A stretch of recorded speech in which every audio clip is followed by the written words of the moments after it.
I mentioned Doug Gottlieb. He was with CBS for a couple of years and stopped in last week. Had some fun seeing Doug before he was leaving for Fox, where he was going to do some radio and TV.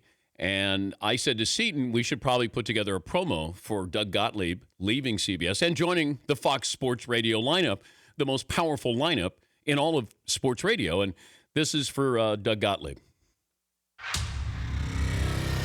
Get ready. April 24th, we've got a brand new show. I can't thank you enough for everything you've done for me in my career. I mean that. Doug Gottlieb comes to Fox Sports Radio for one day and one day only.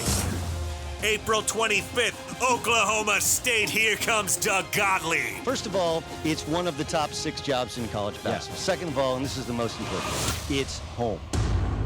But April 24th, get a taste of the Doug Gottlieb experience. Mishpucha. It's a Yiddish term. It means family that's not blood. April 25th. Deuces, gone. It's over. But April 24th. It's hard on one day. That was a good day, was it not? People make the plays. The Doug Gottlieb Show. Exclusively for 3 hours. I'm so happy to be aboard.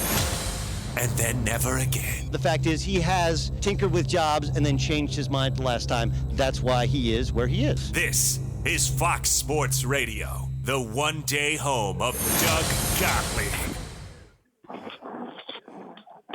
What do you think, Doug? That's amazing. Oh, that's amazing. Oh, but is it true? It's what's true. I have not been offered the job, so I mean, I've talked to them about the job yesterday, but. Okay. They did. The host of Doug Gottlieb reports that Doug Gottlieb interviewed with Oklahoma State yesterday in Stillwater. It was a full interview, right? Yeah. Okay. Yeah. Full frontal interview. What did they want to know from you?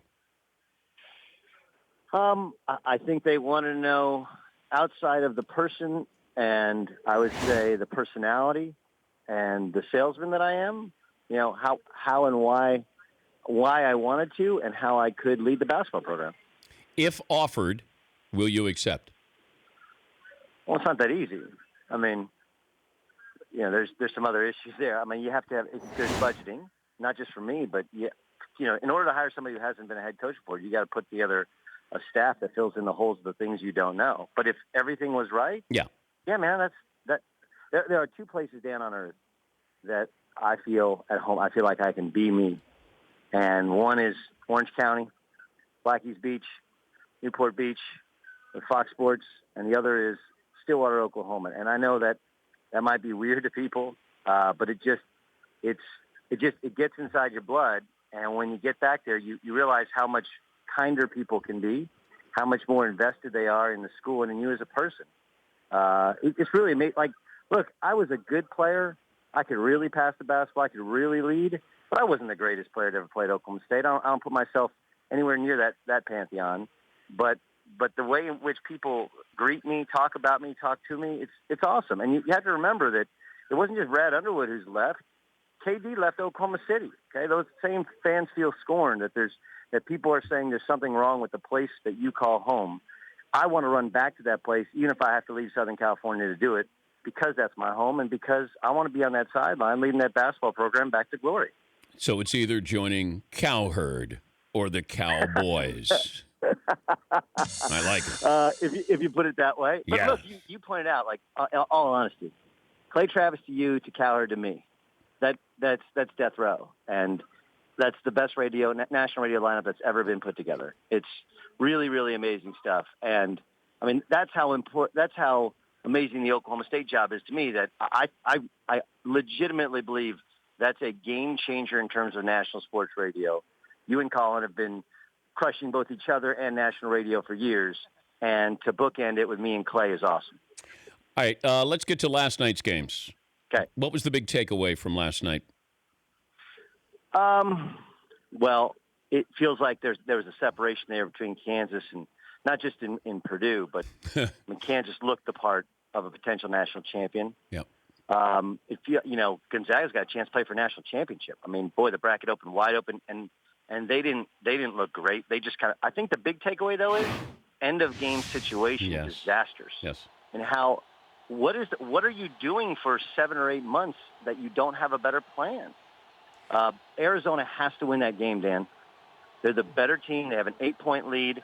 They have the ball. They have to win that game. And I feel terrible for Sean Miller because I think in terms of implementing a game plan, teaching fundamentals, he's an indefatigable recruiter. Like all the check. But their inability to manipulate a good zone. The last time out he ran a play for Dusan Ristic. It was like the fourth best player on the floor who hits the side of the backboard on a hook shot. And then they can't get a stop and they can't score a bucket. They have to win that game. West Virginia. I mean, that's somebody said it to Benny Hill music on Twitter. I mean, that was comical. Even Michigan, John Beilein, who is a coaching, he's coaching legend emeritus. Their last possession was fine. The next to last possession was a disaster. I think end of game situations has been really disappointing. The execution, or maybe it's been amazing the lack thereof from so many of these teams. Yeah, and I that was my takeaway. I went, you have all of these timeouts, and then you have no timeouts, 30 seconds to go. You should know what you're doing. That's where you have these coaches. And, attention to detail. And I was shocked at what Arizona didn't do. West Virginia, take a 2. Get something. Put a little pressure on them. Michigan I was okay with. It wasn't great. It almost went down. He'd made a shot prior to that. I would like to have something more, but it feels like it's a layup or a long 3. That's what college basketball is now in the final seconds. And that's where when you hear people say, this is the Steph Curryization of college basketball, right? Is that guys will settle. We saw this in, the Vanderbilt game, right? When they're playing Northwestern, where Riley LeChance had just driven the ball. Instead, he stops for a 25-foot three. Yep. But whatever, coaches, and by the way, college coaches are pretty amazing people. Mike White's coaching tonight for Florida, and he'd been talking to me on the phone for the last 2 days about interviewing and about planning, and he gave me a guide in terms of the first 100. One of the things I presented yesterday was the first 100 days, the first 100 days in office, all the things you need to do. And I'm like, Mike, don't you need to be preparing with your team? He's like, no, man, I want you to get this. So college coaches are awesome, and they all sit around, they draw things on napkins. What happened to running that? Doug, if Florida Florida loses to Wisconsin, you're going to get a lot of grief from the Gator fans. Because Coach, that Mike's team was unprepared? Yes. Because of you. See, Mike owes me one because he plays noon ball every day, and I came down and did one of their games, and I carried them in noon ball. And so, which I could carry your team, but all you want to do is shoot free throws because you can't move anymore. So, anyway, the point is, part of what makes basketball great is all of us seeing plays and drawing them on napkins and loving the execute. Like last year, the national championship game was decided based upon perfect execution of a final play.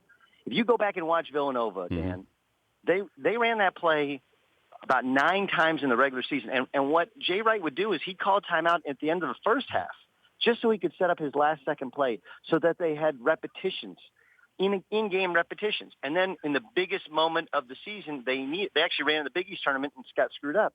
But they ran it in the national championship game, and it was executed perfectly. It's a hard juxtaposition to then defend college coaches, and we see the lack of execution. Some of it's the players, but some of it's, man, we got to have a better plan here. He's Doug Gottlieb, working for Fox Sports Radio, at least for now, joining us on the Dan Patrick Show. What happens tonight? Florida, Wisconsin's interesting. I do think Florida's better. I think Baylor beats South Carolina. I think the big thing is that the bracket that's in Memphis should be in New York City. I mean, yes. North Carolina and Kentucky and UCLA, that belongs at MSG. So that's people talk about reseeding the tournament. Forget reseeding. Relocate those sites. No one would care if Baylor and those schools, in Florida, were in Memphis. UCLA, Kentucky is the prize fight, right? And UCLA went in there. TJ Leaf, the other freshman that people don't talk about, had an amazing game. I just think the difference is Lonzo Ball. I think De'Aaron Fox has something for him. Fox is the better defender, great driver, but there's an elegance to Lonzo Ball. And LeVar Ball is crazy, and we shouldn't put a microphone in front of his face, but watch his son play. There's just a difference there, and he makes plays. He finds ways to win games. I think UCLA wins that game, and I think they face Carolina to go to the Final Four. Give me an update before I let you go with Georgetown. What do you think? Is Patrick Ewing on the radar on the short list, or are they going to go outside the box here? I just, we talked about it last time. I did think it was time to make a change. Look, Pat Ewing has paid his dues in terms of being on an NBA bench. The big question will be recruiting. You got to get better players. You got to have a plan in recruiting. And as much as all of us grew up watching Pat, and look, he'll walk into a gym and everybody will know Pat Ewing. End of the day, you got to have foot soldiers. You got to have an army. I mean, what I've been able to build is because I have a brother who's been in it for 20 years. I have my dad was in it for 50 years. I have former teammates that are in the AAU circuit. We got an army. I think my question for Pat Ewing would be, does he have the energy to get out and recruit? Does he have an army? And does he have a plan in place to execute? Because the press conference is cool. Everybody feels good at the press conference. Then you got to go out and get players and win games. And really what's been missing, they've missed on far too many players within a close radius to D.C. More likely to happen, Patrick Ewing goes back to his alma mater. Steve Alford goes back to his alma mater. Doug Gottlieb goes back to his alma mater. I've been told the Steve Alford thing is done, so I would say that's the most likely. But the most fun would be Doug Gottlieb back to his alma mater. Because Dan, we're gonna bring the Danettes in. We're gonna show. Have you guys been to Stillwater? Yeah, I dominated there. When did you go to Stillwater? I went to Eskimo Joe's and nearly lit the bar on fire with Coach Jones and Mike Gundy. Wow, and Jones, huh? I was back there when Robin Ventura was still at Oklahoma State. I put on an aerial display there at Gallagher Iba Arena. I did a story on Coach Iba in Stillwater, long time ago. I'm well versed in Oklahoma City. I can't walk down the street in Stillwater. I just can't. Who do you think's bigger in Stillwater, me or you? Well, I'm 6'3". What are you, 6'2"? So I'd say me. Who's a better shooter? In Stillwater? If you had my shooting ability, you might. I would still be playing. I would still be playing. You would still be playing. I would be a 41-year-old backup point guard. You would be the white Vince Carter. You'd be right up there doing incredible things. The white Vince Carter, yeah. I mean, he doesn't age. All right, so the Alford deal is done in your opinion that he's going to Indiana. Yes. Okay. Safe travels back. Let us know if you're still with this lineup here or you've decided to join the Cowboys. You got it. Thank you, Doug. Thanks, Dan. That's Doug Gottlieb. The Dan Patrick Show, weekday mornings on Audience.